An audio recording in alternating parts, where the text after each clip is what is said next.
ہم نے انسان کو مٹی کے خلاصے سے پیدا کیا ہے، پھر اس کو ایک مضبوط اور محفوظ جگہ میں نطفہ بنا کر رکھا، پھر ہم نے نطفے کا لوتھڑا بنایا، پھر لوتھڑے کی بوٹی بنائی، پھر بوٹی کی ہڈیاں بنائیں، پھر ہڈیوں پر گوشت پوست چڑھایا، پھر اس کو نئی صورت میں بنا دیا۔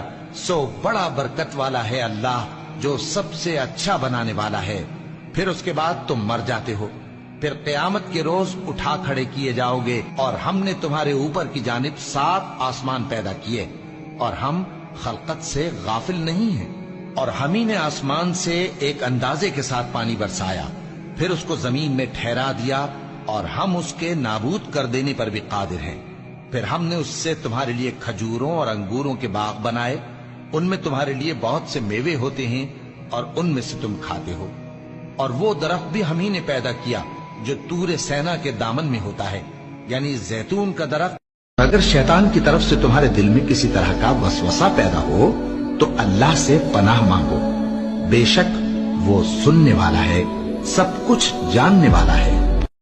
اور جب قرآن پڑھا جائے تو توجہ سے سنا کرو اور خاموش رہا کرو تاکہ تم پر رحم کیا جائے، اور اپنے پروردگار کو دل ہی دل میں عاجزی اور خوف سے اور پست آواز سے صبح و شام یاد کرتے رہو، اور دیکھنا غافل نہ ہونا۔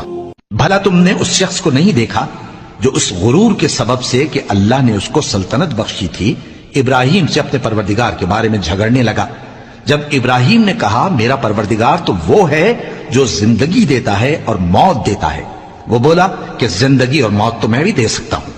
ابراہیم نے کہا کہ اللہ تو سورج کو مشرق سے نکالتا ہے، آپ اسے مغرب سے نکال دیجئے۔ یہ سن کر وہ کافر ہکا بکا رہ گیا، اور اللہ بے انصافوں کو ہدایت نہیں دیا کرتا۔ ہاں، جو توبہ کرتے ہیں اور اپنی حالت درست کر لیتے ہیں اور احکام الہی کو صاف صاف بیان کر دیتے ہیں تو میں ان کے قصور معاف کر دیتا ہوں، اور میں بڑا معاف کرنے والا، بڑا مہربان ہوں۔ اللہ سے خوف رکھتے ہوئے اور امید رکھ کر دعائیں مانگتے رہنا، کچھ شک نہیں کہ اللہ کی رحمت نیکی کرنے والوں سے قریب ہے۔